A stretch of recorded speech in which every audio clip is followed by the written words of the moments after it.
Assalamualaikum, selamat sore semuanya. Saya Aziz.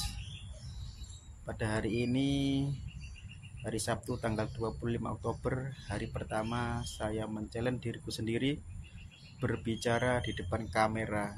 Karena saya sendiri menganggap diri saya sendiri ini sangat pemalu di depan kamera, apalagi harus berbicara di depan banyak orang.